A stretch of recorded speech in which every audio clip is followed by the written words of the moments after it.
Hi everyone and welcome back. Today I will take a look at some of the best homebrew conversions on the PS Vita. I will run all my games on a Vita TV on a CRT. This is my ideal way of playing Vita games. So let's begin.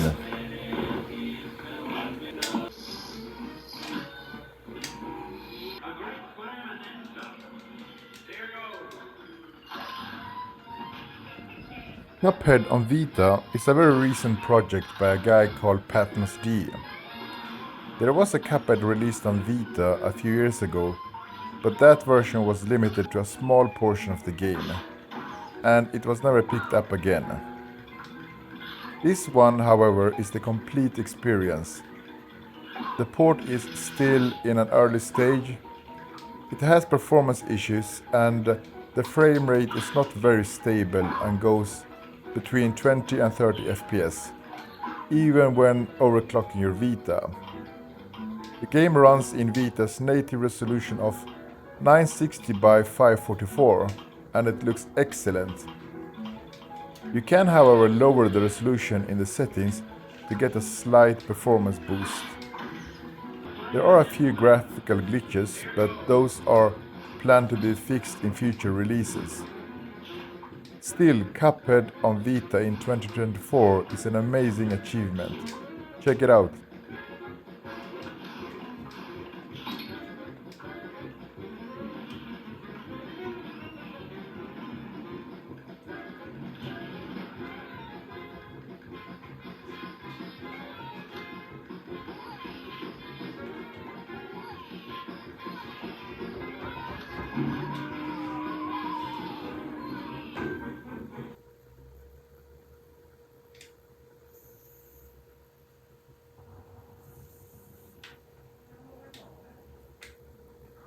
OpenLara is a project by the developer Xproger. He's been on a quest recently to port the first Tomb Raider to nearly every console. Among these are Panasonic 3DO, Atari Jaguar, Sega 32X, and even Game Boy Advance. The Vita version of OpenLara is an excellent port which utilizes the Vita hardware to render high-resolution textures and beautiful water. What is so good about OpenLara is that it's the very exact game that was released back in 1996, but now recreated with higher resolution graphics, higher performance, widescreen aspect ratio, and much higher resolution textures to better suit those who want to experience the classic game in a new fashion.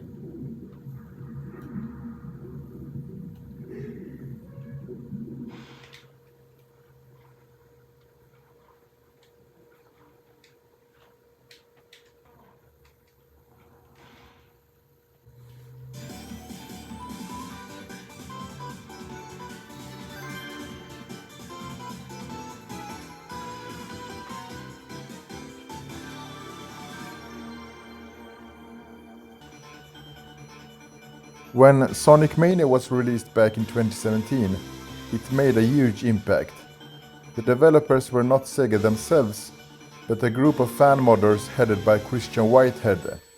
They got Sega's approval to create a full-fledged Sonic game to commemorate Sonic's 25th anniversary, and what a job they did.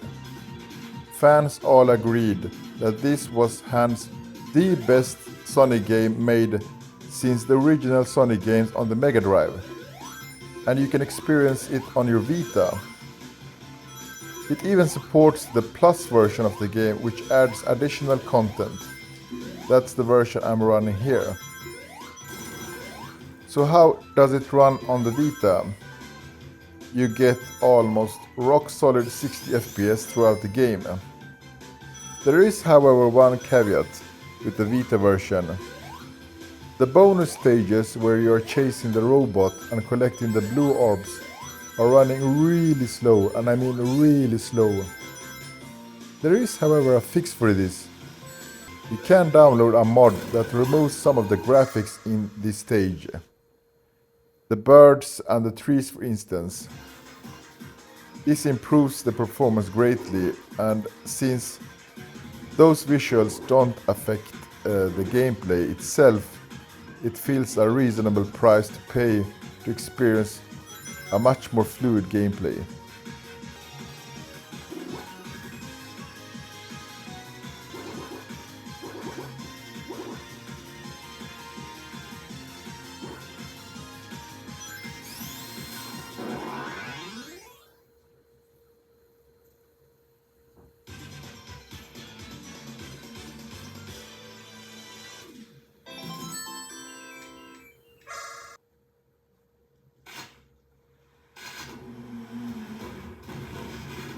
Ever since ID Software's Quake was released back in 1996, it has been one of my all-time favorite games.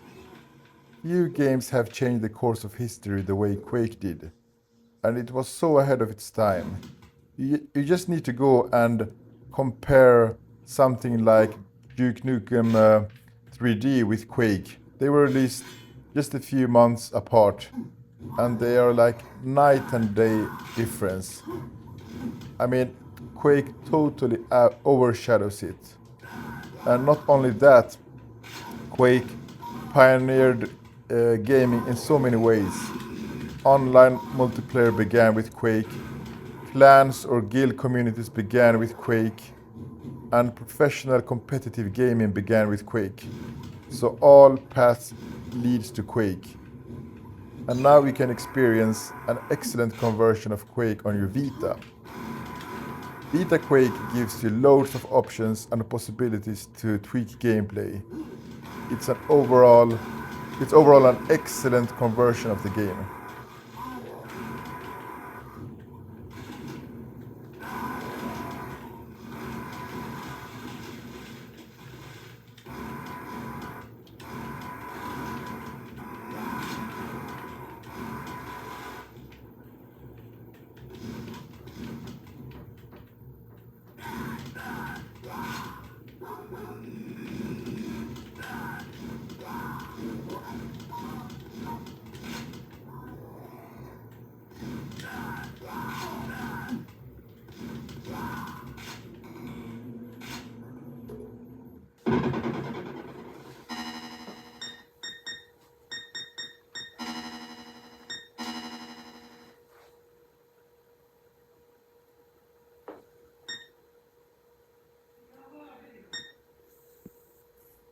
This is a game which totally flew under my radar.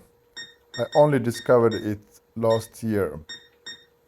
Streets of Rage Remake is a fan game that combines all three original Mega Drive Streets of Rage games and creates something new. You get loads of options and ways to tweak the game. Some of the enhancements are better shadows, widescreen aspect ratio and higher resolution voice clips. You also get the option to toggle between classic soundtrack or a remixed one, and unlock several different characters. Since the game gives you the options to choose multiple paths, some with brand new maps, it gives you a higher replay value. It also has different endings. The only downside on the Vita version is that you can't play in two-player. Apart from that, it's a perfect game and a perfect way to experience the ultimate version of what a lot of fans would say is the greatest beat-em-up game series of all time.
I've talked about the original Wipeout on my channel before.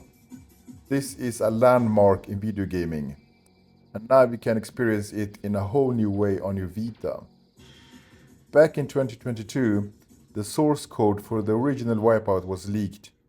A modder named Phobos Lab set out to use the source code to create the original Wipeout from scratch, but with loads of improvements to better suit modern gaming.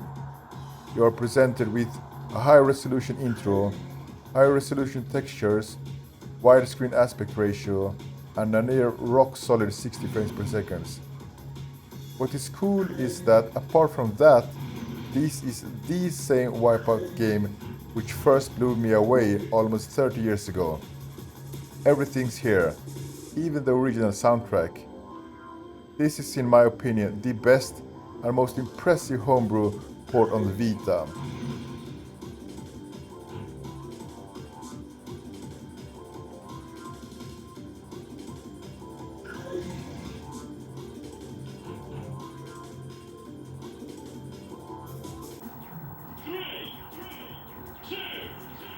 Here's a comparison between the Vita version and the PlayStation version running on original hardware side by side. The Vita version is running on a Sony BVM D24 CRT monitor, while the PlayStation version is running on a Sony BVM 20F1E CRT monitor. What do you guys think? I hope you enjoyed this video. What are some of your favorite homebrew ports for the Vita? Please mention them in the comment field, and I see you next time.